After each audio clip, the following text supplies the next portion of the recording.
Thanks, Kate. The Way 31I team has uncovered brand new information on a deadly boating accident. That crash on Shoals Creek killed Lauren Cowart and her 5-year-old daughter Blakely in June. After filing an open records request, the Way 31I team has viewed the 911 call logs surrounding that crash.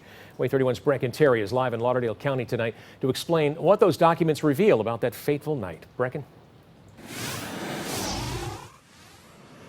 Yeah, guys, there were some stipulations with us viewing the documents because we weren't not allowed to actually get the physical documents, but we could look at them and take notes on them. And some of the phone numbers from the 911 calls were redacted at the advice from the 911 call center's advice of their attorneys. But I did find the first fisherman who was actually there on scene to help. A boom or a crash, kind of thought it was a barge coming by with metal banging on it. On June 8th, Clayton Birdie Shaw and two of his buddies were out fishing on Shoals Creek. They thought they heard something but didn't think much of it. Birdie Shaw said about 20 minutes went by and they decided to try another fishing spot and cranked up the boat to move. We saw the boat over there without any lights on and slowed down just to check on it. That's when they heard a child asking for help. I was confused. I mean, it scared me at first because that's not something you hear a lot. We know Trey Wooten was driving a small ski boat with his young son and Lauren and her daughter on board. On a cruiser was Mark McBriar and 4 family members. Marine police said the boats collided. Birdie Shaw and his friends stopped to help. Birdie Shaw said Wooten was in bad shape but conscious, telling him to look for Lauren and Blakely.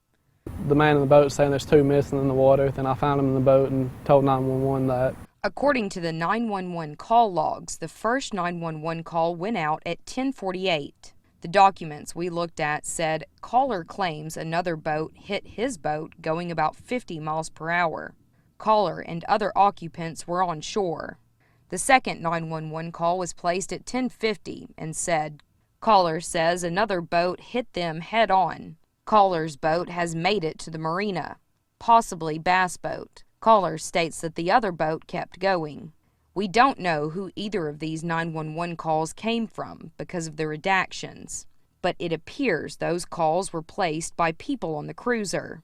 The next call came at 10:52, and Clayton Birdie Shaw believes it came from him. It was rough, but somebody had to stop, and I just happened to be the one to stop.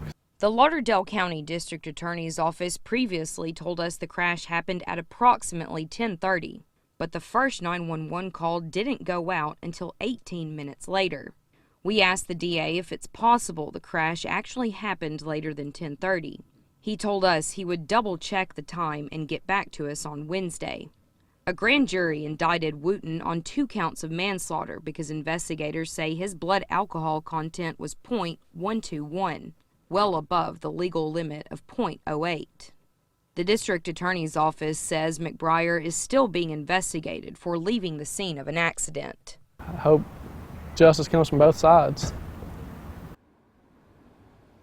Now, the district attorney's office said that McBriar and everyone on the cruiser stayed at the marina and were interviewed by Marine police. We have reached out to the McBriar family and they have not returned our phone calls. We've also called the Alabama Law Enforcement Agency to get a copy of that crash report, and they have not given it to us just yet. Live in Florence, Breken Terry, Way 31 News.